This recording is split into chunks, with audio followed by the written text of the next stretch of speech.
Simplilearn. Your pace, your place. Introduction to the Time Value of Money, TVM. May 23, 2012. Volume 1, Study Session 1, Reading 5, Quantitative Methods. Simplilearn. Your pace, your place. Introduction to the Time Value of Money, TVM. May 23, 2012. Volume 1, Study Session 1, Reading 5, Quantitative Methods. Hello, candidate. Welcome to the 6th lesson of the Simplilearn CFA Level 1 tutorial. The last lesson covered the final reading of ethics. Up to now, we have covered the introductory lesson on the exam structure of CFA Level 1 and 4 readings on ethics. We will now start with a topic today, which is time value of money or TVM of quantitative methods. Quantitative methods will be covered on 2 study sessions, Study Sessions 2 and Study Sessions 3. The combined syllabus of quantitative methods will be covered in 8 lessons from lesson number 6 to lesson number 13 of the Simplilearn tutorials. To know more about the syllabus, refer to lesson 1 of the Simplilearn tutorials. In this lesson, we will discuss the future and present value of money. That includes the concepts of interest rates, required rate of return, discount rate for the future value to present value, and other concepts that deal with affecting the value of money with time. Hello, candidate. Welcome to the 6th lesson of the Simplilearn CFA Level 1 tutorial. The last lesson covered the final reading of ethics. Up to now, we have covered the introductory lesson on the exam structure of CFA Level 1 and 4 readings on ethics. We will now start with a topic today, which is time value of money or TVM of quantitative methods. Quantitative methods will be covered on 2 study sessions, Study Sessions 2 and Study Sessions 3. The combined syllabus of quantitative methods will be covered in 8 lessons from lesson number 6 to lesson number 13 of the Simplilearn tutorials. To know more about the syllabus, refer to lesson 1 of the Simplilearn tutorials. In this lesson, we will discuss the future and present value of money. That includes the concepts of interest rates, required rate of return, discount rate for the future value to present value, and other concepts that deal with affecting the value of money with time. Agenda. The agenda of this session is to cover Reading 5 as prescribed by the CFA Level 1 curriculum. You can go through this reading from Volume 1 of CFA Level 1 curriculum made available to you by CFA Institute. In this lesson, we will start with the concept of time value of money and move onwards as illustrated in Reading 6 of the CFA Level 1 curriculum. This lesson describes the phenomenon of valuation of money on the basis of different risks involved and on the basis of time involved in the investments. In this lesson, you will understand the concept of interest rates, how they are calculated and set, what the factors are that constitute the interest rate, and how those factors affect other interest rate describing factors. We will cover in detail with calculations and interpretations of future and present value of cash flows. As per the Learning Outcome Statement, or LOS, as defined by CFA Institute, after completion of this lesson, a student should be able to interpret interest rates as required rates of return, discount rates, or opportunity costs. Explain an interest rate as a sum of a real risk-free rate, expected inflation, and premiums that compensate investors for distinct type of risk. Calculate and interpret the effective annual rate, given the stated annual interest rate and the frequency of compounding.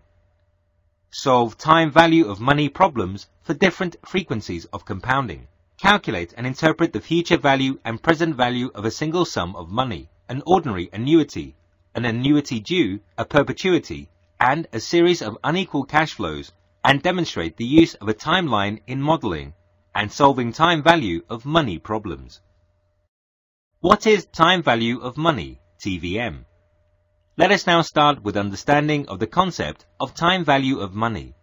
As we discussed in the presentation above in this lesson, TVM is about defining the value of money with respect to the time and factors affecting it. The time value of money, or TVM, refers to the fact that $1 today is worth more than $1 in the future. This is because the $1 today can be invested to earn interest immediately. It describes the fact that the value of money today will be relatively less tomorrow. Suppose you are supposed to get $1,000 today from a bank, and you are provided the money after 6 months. Will you accept the money? No. Your answer will be surely no. As a fact, you know that the value of money today will not be the same tomorrow. This is the concept of time value of money. The value of money is driven by several factors. These may be the exchange rates, market operations, interest rates, inflation, opportunity cost, etc. TVM reflects the relationship between present value, future value, time, and interest rate. That is how much invested amount yields to how much money on the basis of compounding with R interest rate for N years. Let's take up an example. Assume that you deposit $1,000 in an account earning 7% interest for 2 years.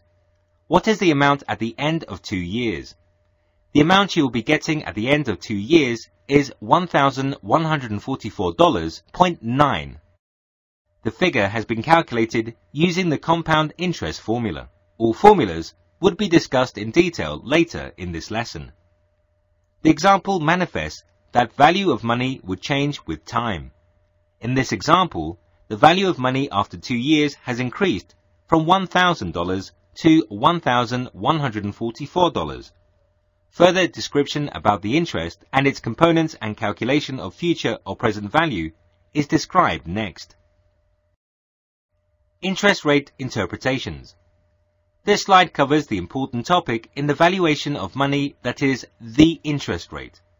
Interest rates can be interpreted in 3 ways. The first way of describing interest rates is as required rate of return. Required rate of return, as discussed in the presentation, is the return required by investors or lenders to postpone their current consumption. An interest rate denoted as R is a rate of return that reflects the relationship between differently dated cash flows. The second way of describing interest rates is as a discount rate. As discussed in the presentation, the discount rate is the rate used to discount the future cash flows to allow for time value of money, that is, to bring future value equivalent to present value. Interest rates can also be described as an opportunity cost. Opportunity cost is the most valuable alternative investors give up by choosing what they do with the money. What is the future value of a single cash flow? Now that we have discussed the concept of time value of money and structure of interest rates, let's move towards the calculation of the future value of money for a single cash flow. The formula illustrated in the presentation is applied for the calculation of future value of the cash flow. Let us understand the concept more clearly with an example. For example, if you deposit $1,000 today in a bank which pays 10% interest compounded annually, how much will the deposit grow to after 8 years and 12 years? In this example, the present value, or PV, is equal to $1,000, and the rate of interest, or R, is 10%. Number of years, or N, is 8 and 12 years. Let's enter the values in the formula to derive the result. The future value after 8 years is $2,144. The future value after 12 years is $3,138. You may wait a moment at this slide to calculate the figures yourself and become comfortable with the formula. Future value of a single cash flow. We discussed the calculation of future value on the basis of an interest rate in the above slide. In this slide, we will understand the concept and interpretation of compounding and how it affects the future value. The future value calculation works on the concept of compounding. The interest earned is compounded along with the earnings to compose a future value with higher return in comparison to simple interest calculation. The compound interest earned on revised interest is a far more powerful force because, For a given interest rate, it grows in size each period. For example, we have deposit $1,000 for 2 years in a bank. Interest earned is a rate of 10%. For 1 year, both simple and compound interest would be 10% of $1,000. That is $100. In the next year, simple interest would again be $1,000. However, compound interest would be $110, $100 earned on $1,000, and $10 earned on last year's interest of $100. Future value keeps on compounding until the nth year. A timeline helps us to keep track of the compatibility of time units and the interest rate per time period. What are effects of the frequency of compounding? We now understand well what is time value of money, how interest rate works, what are the components that affect interest rates, and the calculation of the future value of money from the present value and interest rate. Now, if the frequency of compounding the interest is changed to, say, monthly, quarterly, or weekly, then how will you calculate the future value? The formula for calculating future value with multiple compounding in a year is illustrated in the slide. Please take a moment to look at the formula. If the interest rate is positive, the larger the frequency of compounding, the larger would be the future value. That is, effective rate of interest is larger in case of compounding. The effective rate will be discussed in detail later in this lesson. Let us discuss it with an example. Suppose your bank offers you a CD with a 2-year maturity, a stated annual interest rate of 8% compounded quarterly, and a feature allowing reinvestment of the interest at the same interest rate. You decide to invest $10,000. What will the CD be worth at maturity? CD is Certificate of Deposit. The calculation is presented in the slide.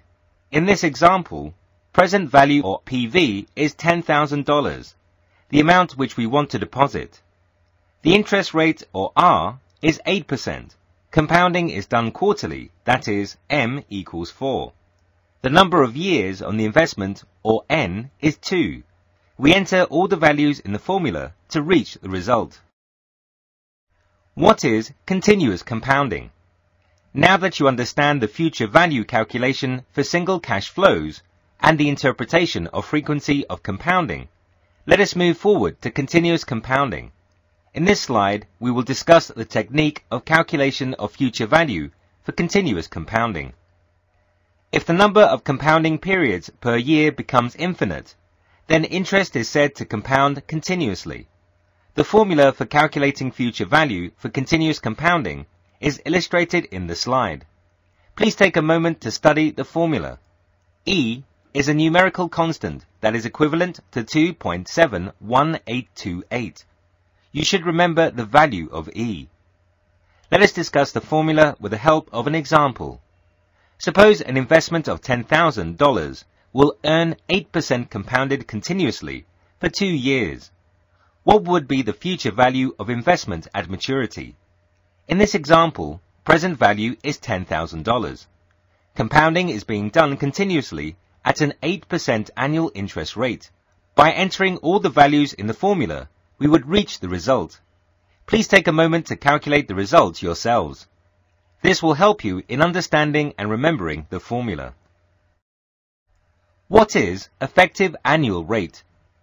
The stated annual interest rate does not give a future value directly, so we need a formula for the effective annual rate. When the interest is paid more than once annually, then the rate of return will be more than the actual annual interest. That is known as effective annual rate, or EAR. The concept of EAR extends to continuous compounding. The effective annual rate is a value used to compare different interest plans. If 2 plans were being compared, the interest plan with the higher effective annual rate would be considered the better plan. The interest plan with the higher effective annual rate would be the better earning plan. The formula for calculating EAR is illustrated in the slide. Please take a moment to look at the formula. Let's take an example to understand the concept of the effective annual rate. Suppose we wish to find the effective annual rate associated with a 10% nominal annual rate when interest is compounded. 1. Annually, that is M equals 1. 2. Semi-annually, that is M equals 2. And 3. Quarterly, that is M equals 4. The calculation is provided in the slide.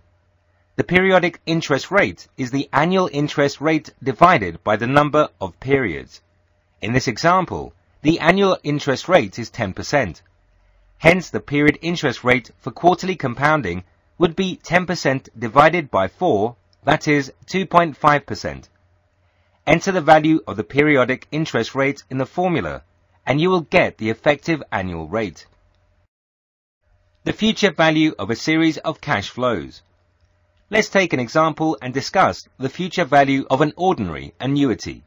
Suppose you deposit $1,000 annually in a bank for 5 years, and your deposits earn a compound interest rate of 10%. What will be the value of this series of deposits, or annuity, at the end of 5 years? Assuming that each deposit occurs at the end of the year, the future value of this annuity will be as shown in the slide. To explain the concept, we will not use the formula and calculate the results using simple compound interest, or the formula for future value or single cash flows. As the annuity is for 5 years, it means there will be a 5-year equal payment of $1,000 per year. As it is an ordinary annuity, payment is at the end of the year, and hence the first payment of $1,000 would be compounded for 4 years at the interest rate of 10%. And the second annuity would be compounded for 3 years, and so on. Using the simple future value formula, we can find out the future value of all 5 payments. Adding all future value payments would provide us the future value of the annuity payment. We could have reached the result using the future value of an ordinary annuity formula discussed in the last slide. You should calculate and reach the result using the formula.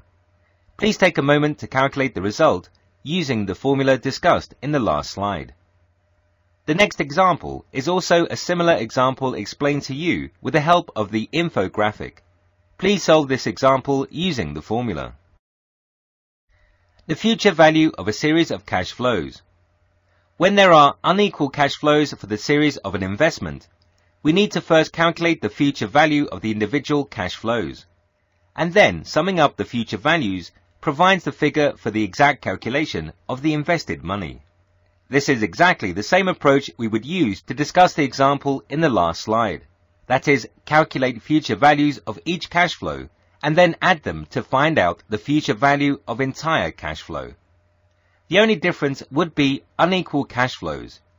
In the example discussed in the last slide, we have equal cash flows of $1,000 every year. You can take unequal cash flows, for example, $1,000 in year 1, $1,100 in year 2, $1,200 in year 3, and so on until year 5, and then calculate the future value using the same approach. Present value of a single cash flow. We have discussed the interest and future value and its computation. Now, suppose you have to make a managerial decision on investment for a long-term future plan. Then how will you decide or compare the profit at the time by investing now, or how will you judge the value of money?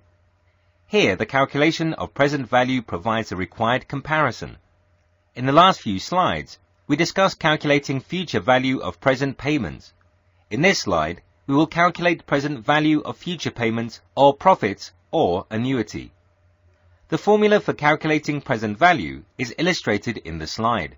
Please take a moment to study the formula. You will also notice that the formula is only a reversal of the formula for the future value of a single cash flow. That is, if future value is given, we can find the present value, and if present value is given, we can find the future value using the same formula. Let us discuss the formula with the help of an example. Sam wishes to find the present value of $1,700 that will be received 8 years from now. Sam's opportunity cost is 8%.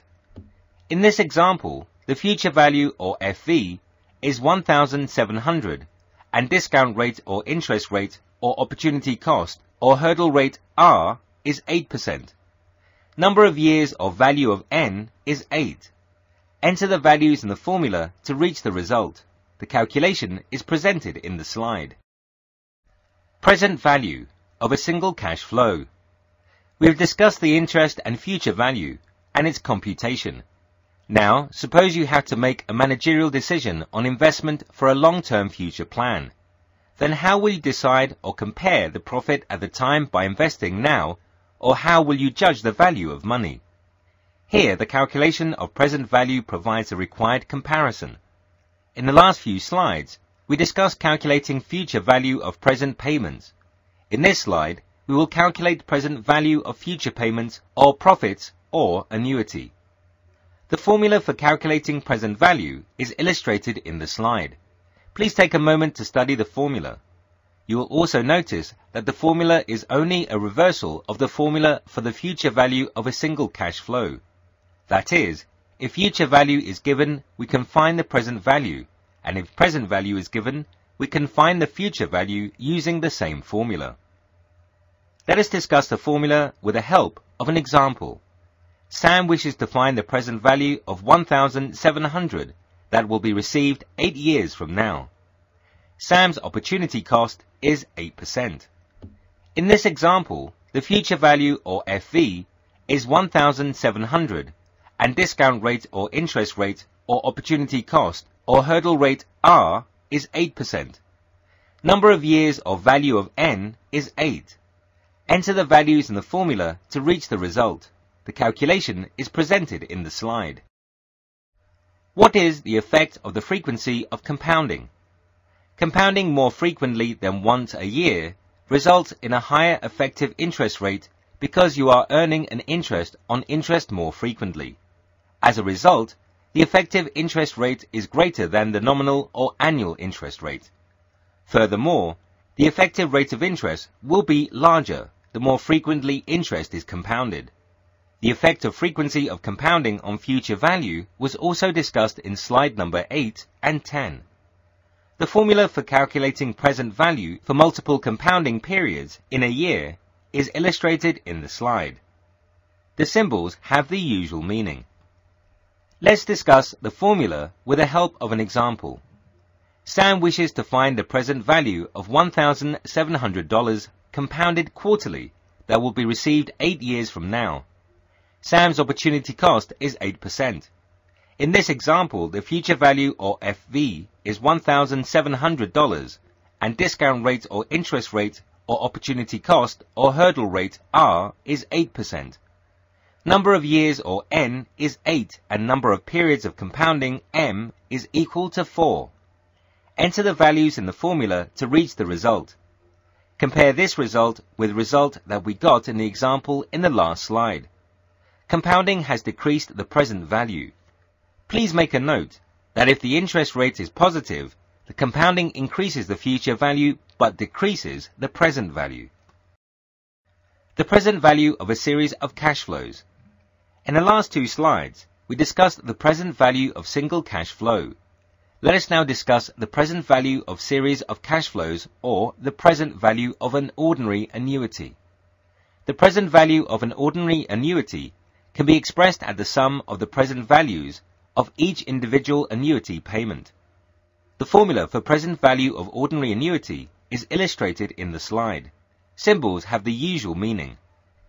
Let us discuss the formula with the help of an example. Alpha Company, a small producer of plastic toys, wants to determine the most it should pay to purchase a particular annuity. The annuity consists of cash flows of $1,000 at the end of each year for 5 years. The required return is 10%. Let's calculate the present value of the cash flows. Instead of using the formula for annuity, we would use the formula for the present value of single cash flow to explain the concept. Future cash flow in our example is $1,000 at the end of year 1, year 2, and so on. Hurdle rate or required return or opportunity cost is 10%. By suing the formula, we get the present value of first annuity as $909.09. present value of second annuity payment as $826.45, and so on. The details are as per the timeline. Adding all the values would provide us the present values of all future cash flows. Please calculate the result using the present value formula for an ordinary annuity. This will help you become comfortable with formula and concept. The present value of a series of cash flows. In the last slide, we discussed the present value of future cash flows. Suppose a series of cash flows would be for an infinite period of time. Let us now learn the present value of an infinite series of equal cash flows. A perpetuity is an annuity that provides payments indefinitely. A perpetuity is a special kind of annuity. With a perpetuity, the periodic annuity or cash flow stream continues forever. As this type of annuity is unending, its sum or future value cannot be calculated. The conceptual formula for present value is as illustrated in the slide. On doing a mathematical integration, the formula would reduce to A over R. That is, the present value of a perpetuity is the ratio of a periodic payment divided by the ratio. Let's discuss the concept with the help of an example. How much would I have to deposit today in order to withdraw $1,000 each year forever if I can earn 8% on my deposit? As payments are received forever, it is an example of a perpetuity. The periodic payment, or A, is $1,000 and rate, or R, is 8%. Enter these values in the formula, that is, $1,000 divided by 0.08. The result is the present value of the infinite series of cash flow. The present value of a series of cash flows. In the last few slides, we discussed the present value of a single cash flow or equal cash flows. Let us now discuss the present value of unequal cash flows. When we have unequal cash flows, we must first find the present value of each individual cash flow and then sum the respective present values to calculate the present value of the entire cash flow. Let's discuss the formula with the help of an example. Beta Company, a shoe manufacturer, has been offered an opportunity to receive the mixed stream of cash flows over the next 5 years. If the firm must earn at least 9% on its investments, what is the most it should pay for this opportunity? Please look at the timeline to understand the example. We have calculated the present value of each single cash flow using the formula discussed in this slide, as well as slide number 14. Summing up all present values would provide us the present value of the series of cash flows. The calculation is similar to the example discussed in slide number 16. The only difference is the amount of the cash flows. Solving for rates. Number of periods or size of annuity payments. In the topics discussed above, certain pieces of information have been made available. All the problems have given the rate of interest R, the number of time periods N, the annuity amount A, and either the present value PV or future value FV. But in real-world applications, the present value and the future value may be given, and you will have to solve for either the interest rate, or the number of periods, or the annuity amount. The formulas discussed in the lesson can be used reversely to find the required figures. For example, we can solve for the growth rate using the same formula. To find out the growth rate on the basis of the amount invested to maturity amount, that is, present value to future value, we would use same future value of single cash formula and calculate the growth rate. You will notice from the formula that it is the same formula with a difference that is now in terms of rate R. This is the end of the lesson on time value of money. Let us review what we have discussed. We started with the definition of time value of money and then learned to interpret interest rates as required rates of return, discount rates, or opportunity costs. Next, we learned about various factors that explain an interest rate, that is, the real risk-free rate, expected inflation, and premiums that compensate investors for distinct types of risk. We learned the formula for the future value of a single cash flow, and calculated and interpreted the effective annual rate, given the stated annual interest rate and the frequency of compounding. We solved various time value of money problems for different frequencies of compounding and calculated and interpreted the future value and present value of a single sum of money, an ordinary annuity, a perpetuity, and series of unequal cash flows, and demonstrated the use of timeline in modeling and solving time value of money problems. Before you proceed to the next lesson, you are requested to go through Reading 6 from the CFA Level 1 curriculum provided to you by CFA Institute. The reading will take approximately 2 hours of your time. You should also solve some problems on the time value of money. This will help you in remembering the formula. The formulas presented in this lesson are common and simple formulas. You are expected to remember these formulas by heart, as they will be used extensively in other lessons. In the next session, we will discuss reading number 6, Discounted Cash Flow Applications in detail from Volume 1, Study Session 2 of CFA Level 1 Curriculum.